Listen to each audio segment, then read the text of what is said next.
Amém? Mais uma vez eu saúdo a todos com a paz do Senhor. Glória a Deus. Eu estou feliz de ver todos esta noite e sentindo a falta de alguns ainda, que nesta noite nós viemos cear com os irmãos, né? A festa de comemoração, comemorando a morte de Jesus, não? A ressurreição, comemorando a vitória que tivemos quando ele deu o brado de morte lá na cruz. Abriu-se as portas dos pássaros, os sepulcros se abriram e os mortos ressuscitaram e até o inferno estremeceu. Louvado o nome do Senhor. E todos nós recebemos também da sua graça, da sua plenitude, com graça sobre graça. Né? Vamos falar um pouco aqui sobre a plenitude e a graça. A Bíblia diz aqui que a lei foi dada por Moisés, né? E a graça veio pelo Senhor Jesus. A lei era como um espelho, né?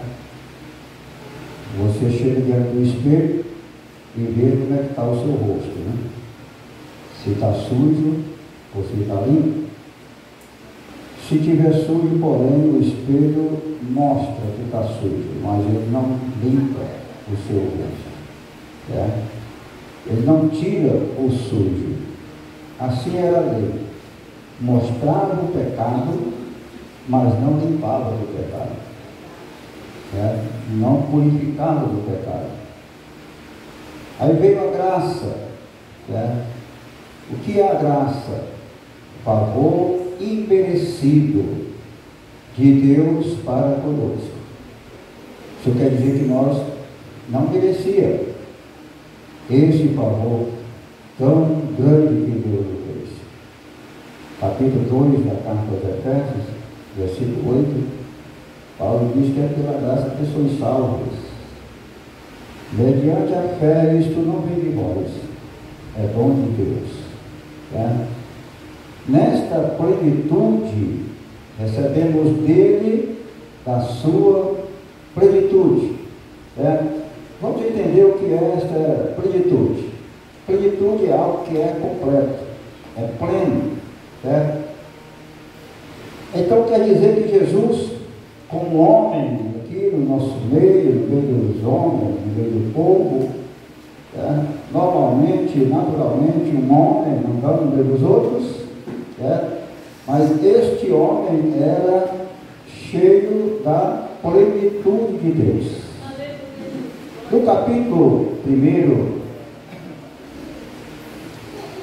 no versículo 9, melhor, capítulo 1, versículo 15 da carta aos Colossenses,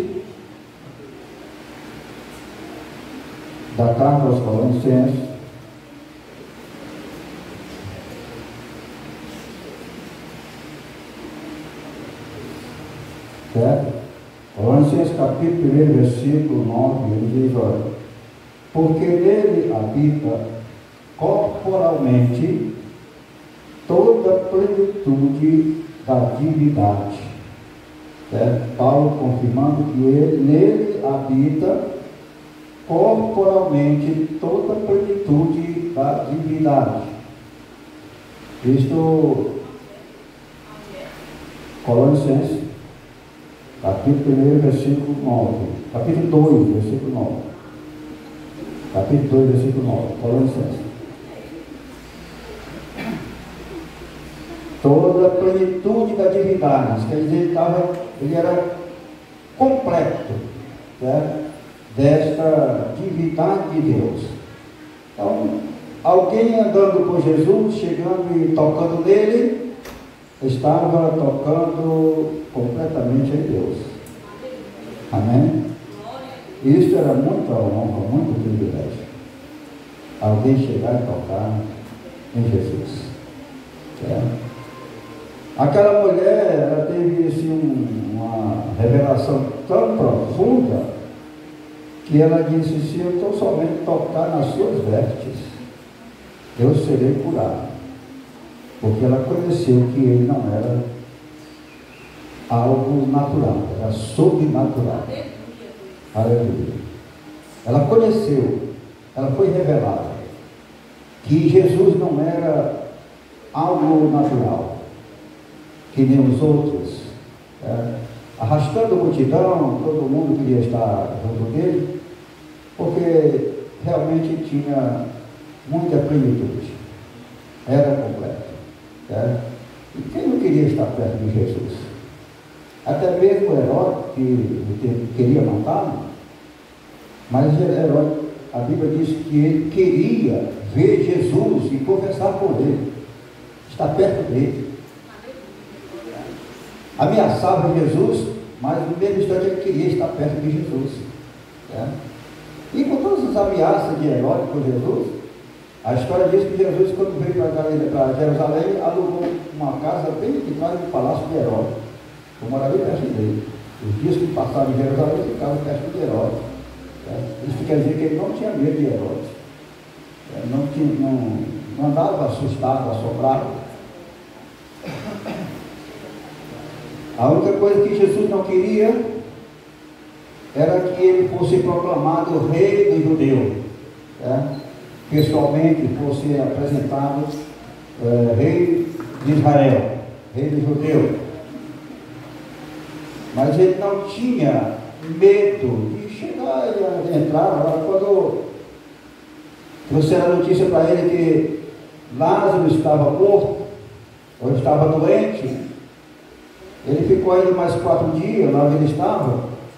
Mas depois ele mesmo resolve e fala para os discípulos: olha, Lázaro dorme. Então os discípulos disseram, Pedro disse: então, mestre, se ele dorme, deixa ele descansar. Aí o Senhor disse: não, Pedro, ele está morto. Ele morreu. E foi bom eu não estar lá, porque agora eu vou estar lá. Aí todo mundo ficou assim cismado, porque há poucos dias quiseram apedrejar Jesus lá. Então ele disse: eu vou para lá agora. E alguns quiseram assim impedir. Então até Tomé disse para os outros: vamos também com ele, nem que seja para morrer junto com ele. Porque quiseram apedrejar, vão fazer a mesma coisa agora. Então Tomé acreditava que ele ia morrer. Mas mesmo ele sabendo que ele ia morrer, não tinha medo, não fugia. Era o Deus completo, na plenitude da divindade. Agora você imagina, por isso aqui no capítulo 11, versículo 25 de Mateus, ele diz assim: graças te dou, ó Pai, Senhor dos céus e da terra, porque ocultaste essas coisas, assim te aprouve, ocultaste as coisas dos sábios e entendidos, e revelar aos pequeninos. Porque você imagina quem é Deus,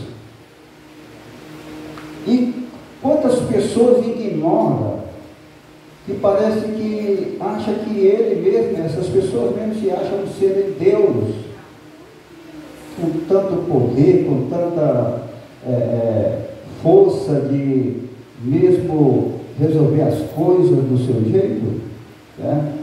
E eu fico assim, olhando, e fico meditando, e vou para a palavra de Deus, e me conforto, porque sei que um dia todos vão se encontrar diante dele.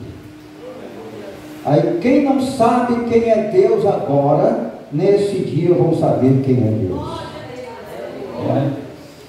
Quem nunca dobrou o joelho diante dele, agora, diante da sua palavra, da sua promessa, nesse dia vai ter que dobrar o joelho diante dele. Vai ter que confessar. Aí no capítulo 2 da carta aos Filipenses, Paulo diz que ele se esvaziou de toda a sua glória, de toda a sua plenitude, e tornou-se homem, tomando a forma de homem, tornou-se servo, e sendo servo, humilhou-se até a morte, e morte de cruz.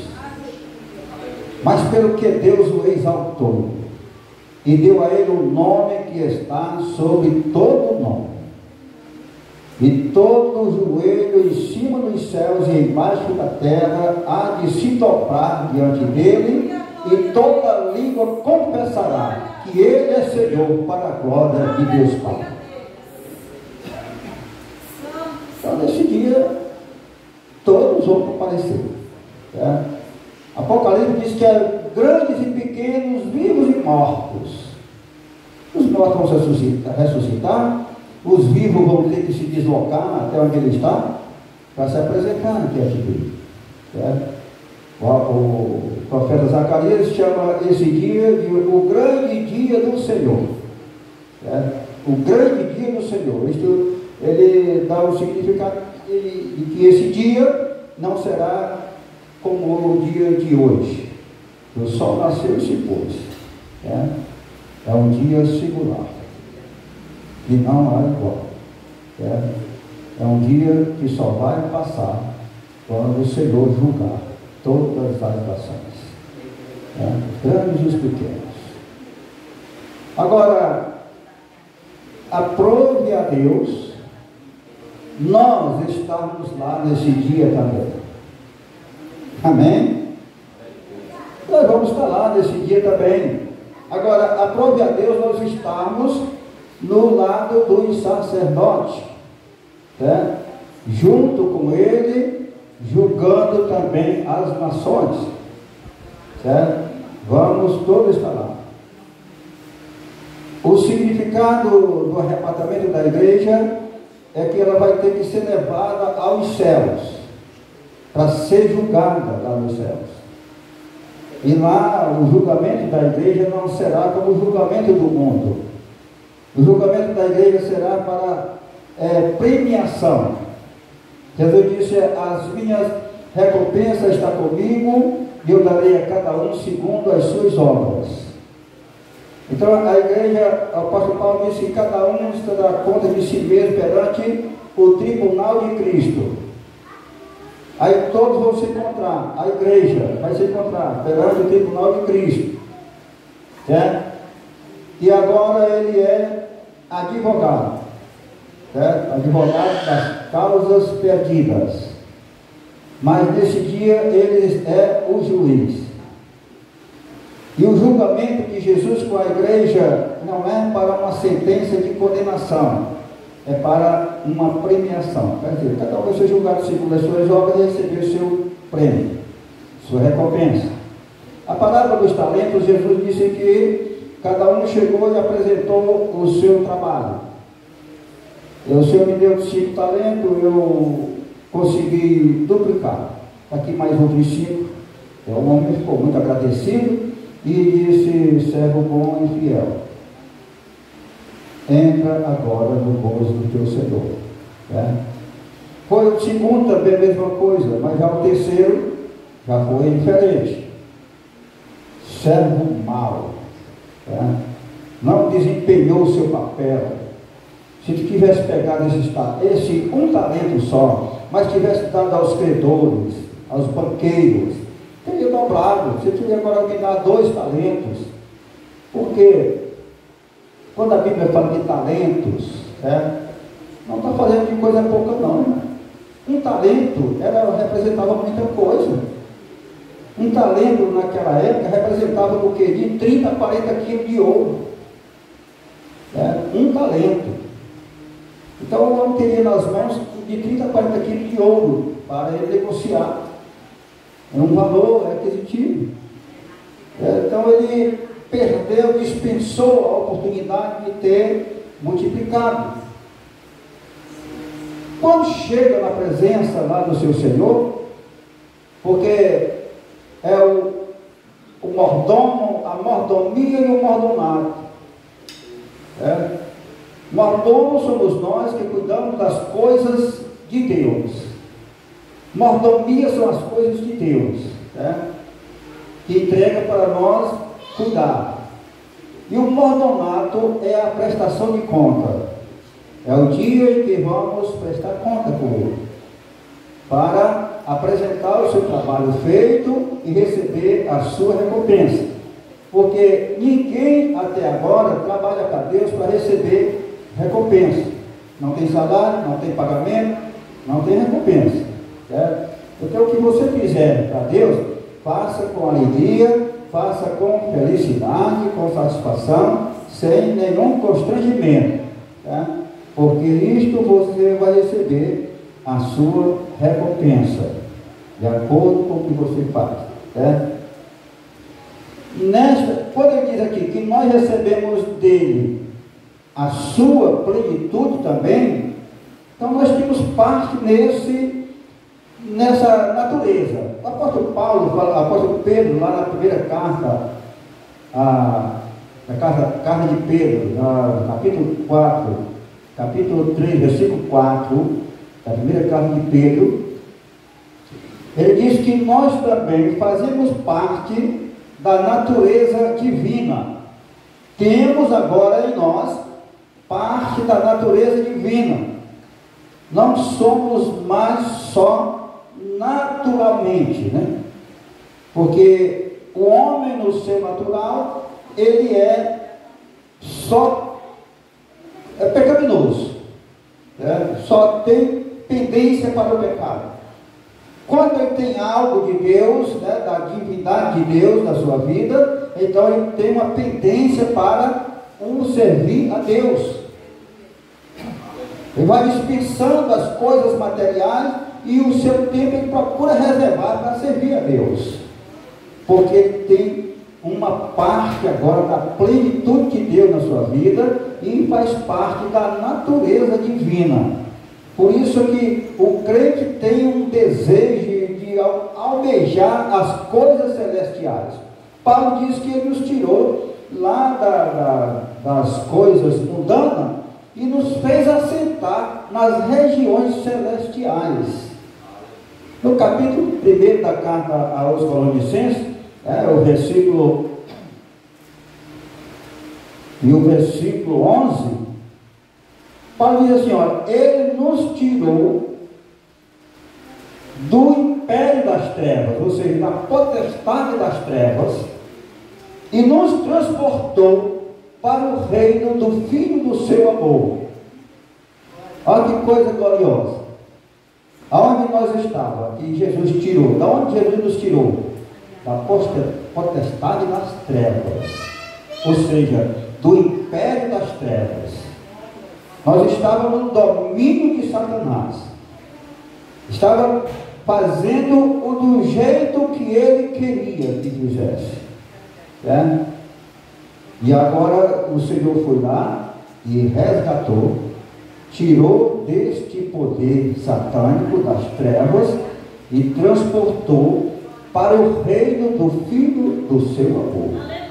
Aleluia. Veja que Jesus disse que, quando ele disse assim, olha, ninguém vem a mim sem que meu Pai traga, sem que meu Pai traga. Quer dizer, aqueles que vieram a Jesus foi porque Deus o trouxe, o chamou, resgatou, entregou a Jesus. E aí Jesus diz assim, e todo aquele que vem a mim, de maneira nenhuma eu lançarei fora. Aleluia. Aí o que ele quer dizer com isso? É que se você quiser ir, vai por sua conta, mas ele não deixa você ir. Ele não dá razão para você ir, ele não dá oportunidade para você ir. Vai se quiser porque quer. Aí ele diz assim, mas eu não lanço fora de maneira nenhuma. Aleluia. Todo aquele que vem a mim, eu não lançarei fora. Aleluia. Então, quem tem parte da plenitude de Deus, tem uma ligação com Ele. Paulo diz que está arraigado e edificado em Cristo Jesus. Louvado o nome do Senhor.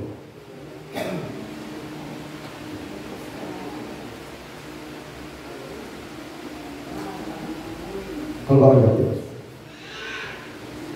Graça sobre graça.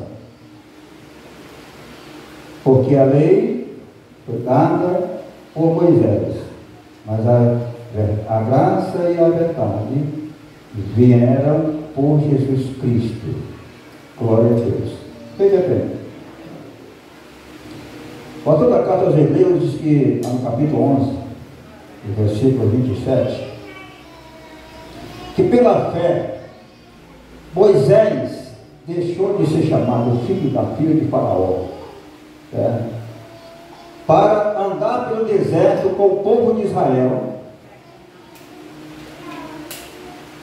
sabendo, não temendo a ira do rei do Egito, mas sabendo que estaria obedecendo, atendendo aquele que é invisível.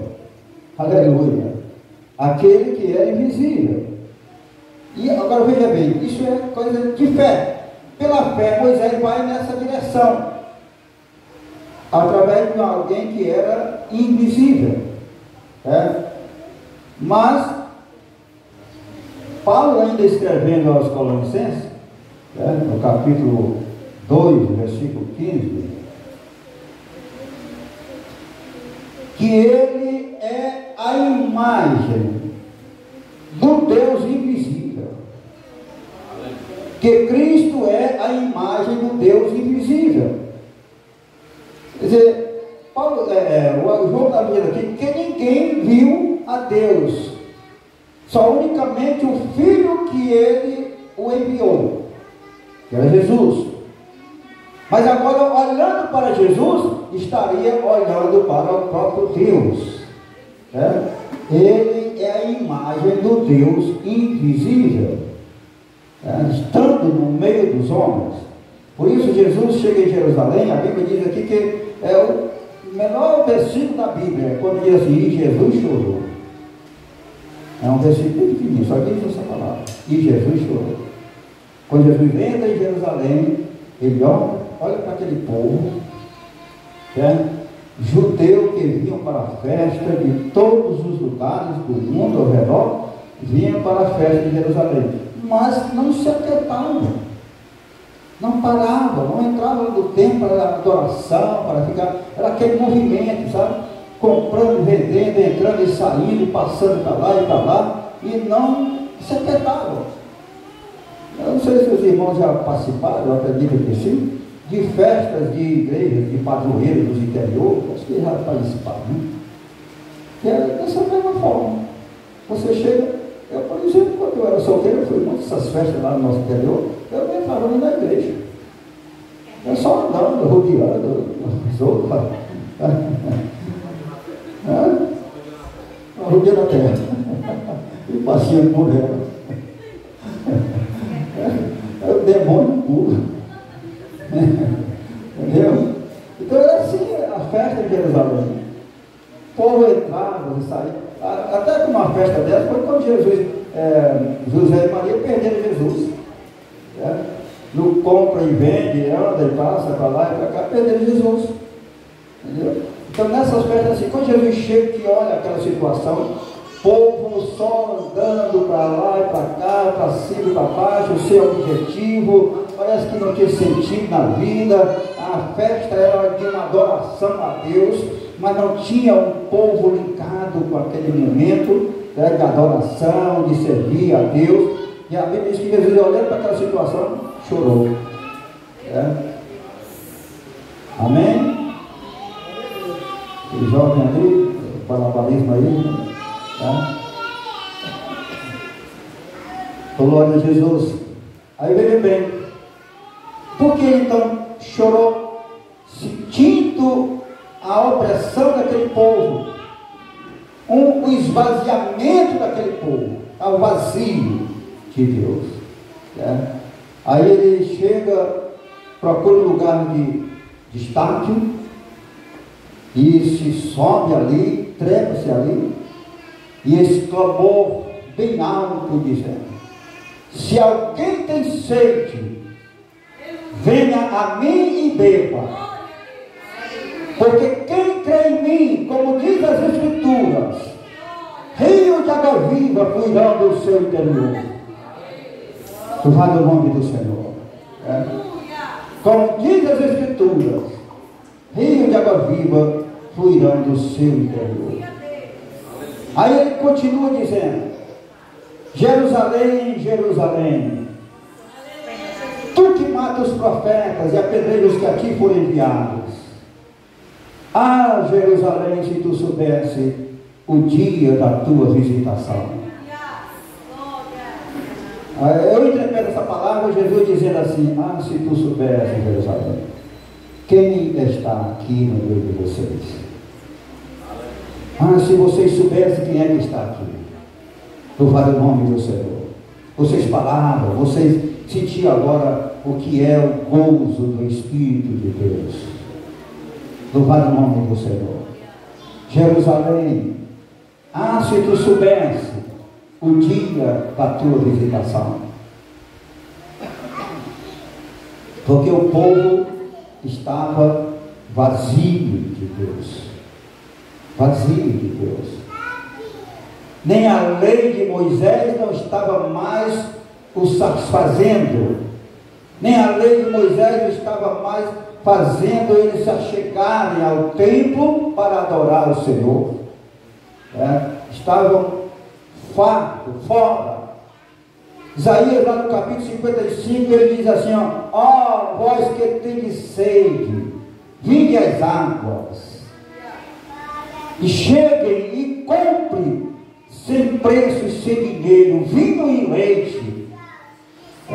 Porque o povo estava desta forma, esvaziados. O salmista já dizia lá, quando ele diz assim: olha, é melhor um dia na casa do Senhor, nos atos da casa do Senhor, do que 1000 em outro lugar.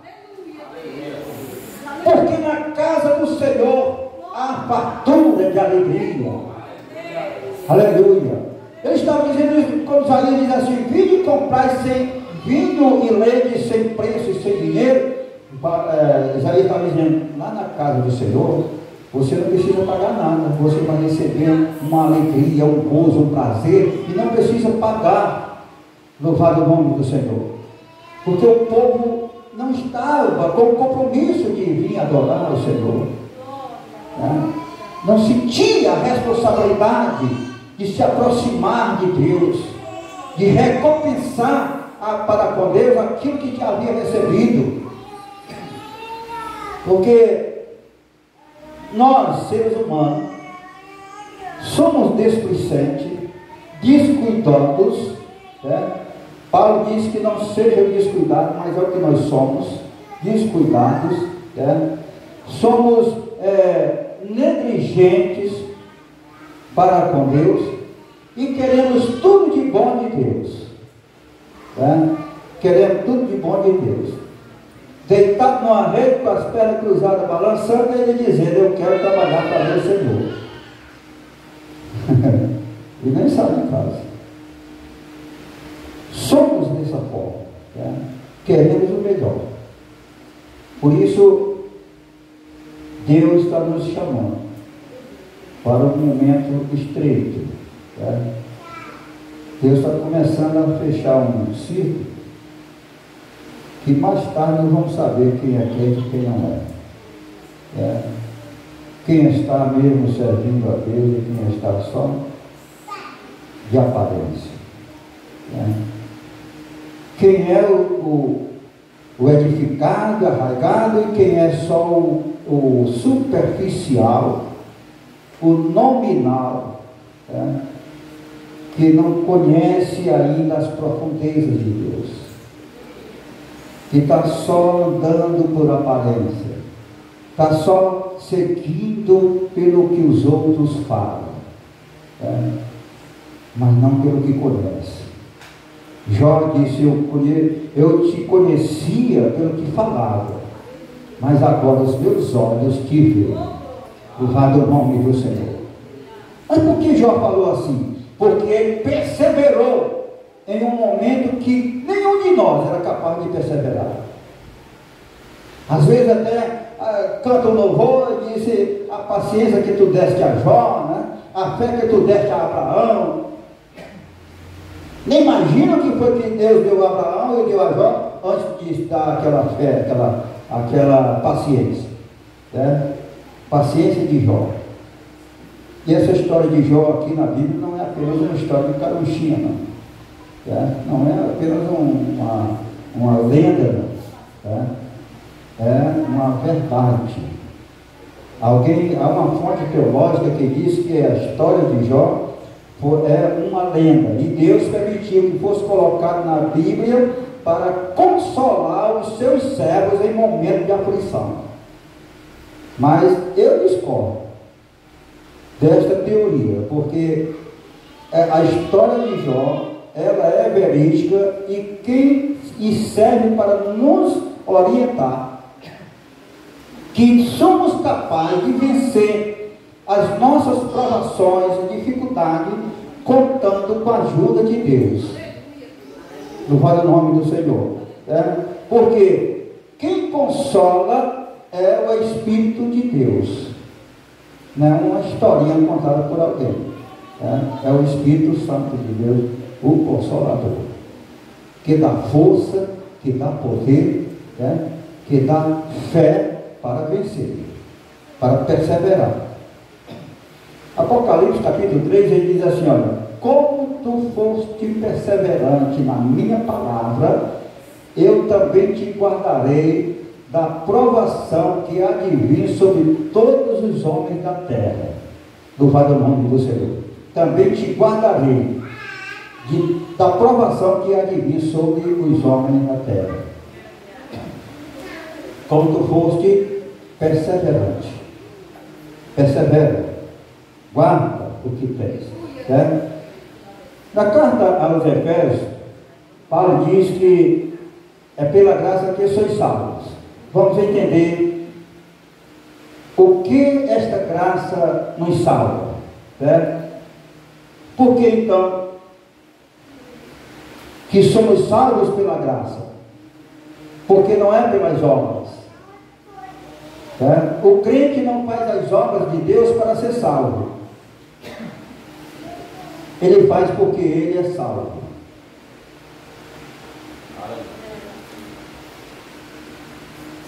Amém? Paulo diz que não é pelas obras.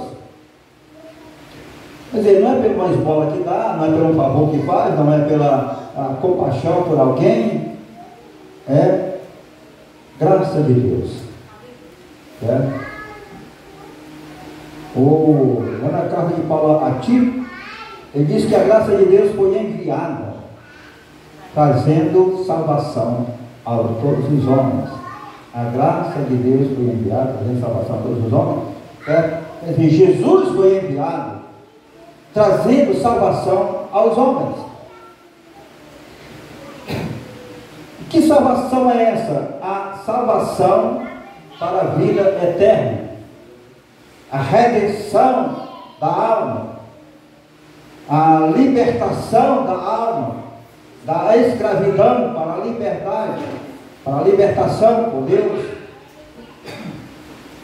Esta escravidão do mundo, do pecado, das trevas. Então nós fomos libertos para servir a Deus, para estar com Ele, para conhecer a Ele e para andar com Ele. Paulo diz lá na carta também aos Colossenses que se alguém está em Cristo Jesus, ele quer dizer, se alguém foi ressuscitado com Cristo no batismo, então pensai nas coisas que são de cima e não nas que são da terra. E se alguém está com Cristo, então andai nele. Louvado o nome do Senhor. Andai nele, nesta graça. Foi a graça enviada. Louvado o nome do Senhor. Sem esta graça, na nossa vida, nós seremos que nem os outros, igualzinho aos outros, sem objetivo, sem entendimento, sem compreensão, sem compreender o que Deus o fez. Somos irreverentes e somos ingratos para com Deus. Somos ingratos, porque tudo que Deus tem nos dado, o alimento do dia a dia, o calçar, o vestir, de tudo que Deus tem nos dado, o principal dom que Deus tem dado a cada um de nós chama-se o dom da vida. O dom da vida, a razão de viver, o dom de viver. Isto é um dom gratuito de Deus. É tanto que Paulo diz que o salário do pecado é a morte, mas o dom gratuito de Deus é o quê? A vida eterna em Cristo Jesus, nosso Senhor. Aleluia. Dom da vida, certo? Dom gratuito de Deus. Paulo diz lá em Efésios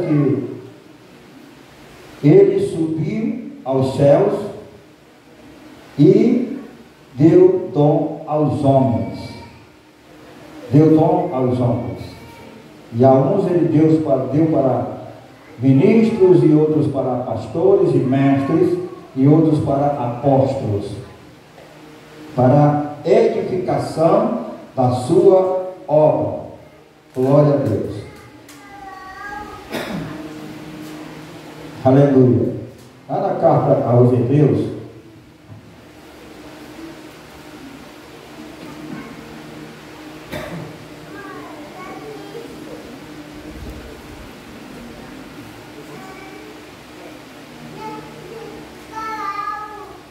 a carta aos Hebreus, capítulo 11.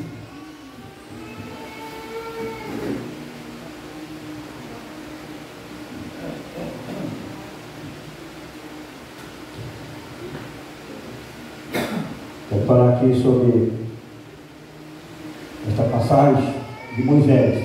Pela fé, Moisés, sendo já grande, recusou ser chamado filho da filha de Faraó, escolhendo antes ser maltratado com o povo de Deus do que por um pouco de tempo ter o gozo do pecado, tendo por maiores riquezas o vitupério de Cristo do que os tesouros do Egito, porque tinha em vista a recompensa pela fé, deixou o Egito, não temendo a ira do rei, porque ficou firme, como vendo o invisível. Como vendo o invisível.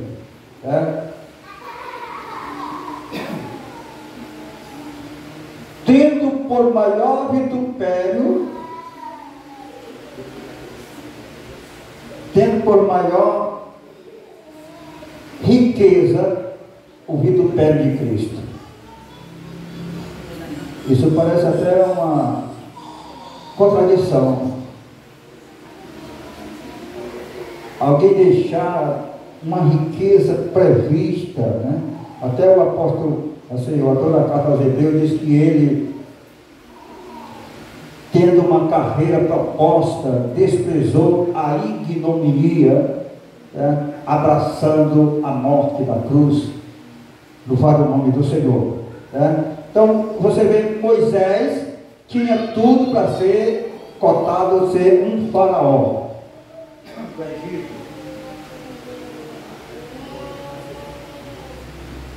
mas deixou tudo para trás, para sair sofrendo pelo deserto, levando o povo a uma direção que Deus estava lutando. Até a família Moisés deixou para trás. Certo? Lá nas alturas, o seu sogro veio com a sua esposa e seus filhos e visitou ele e voltaram novamente. E Moisés foi sozinho, passou com o povo de Deus pelo deserto, Todos 40 anos, 40 anos, sofrendo com esse povo, almejando andar com aquele que é invisível. Por favor, nome do Senhor. Aquele que não precisa você fazer um altar e colocar ele em cima para você estar olhando para ele. Aquele que, quando Paulo chegou lá na cidade de Atenas, encontrou vários altares, cada um tinha o seu Deus em cima, mas tinha lá um altar vazio, com o nome escrito na parede: ao Deus desconhecido. Eles tinham certeza da existência desse Deus, porém não conheciam, não sabiam como era ele. Aí Paulo vai explicar quem era ele. Paulo disse: olha, ele não precisa ser levado por mão de ninguém. Foi ele que de uma só criatura criou toda a raça humana. Louvado o nome do Senhor. Nem é servido por mão de homens como se de alguma coisa necessitasse, pois ele mesmo foi quem criou todas as coisas e determinou ao homem o dia da sua habitação. Glória a Deus. Amém? Vamos agora celebrar a ceia do Senhor.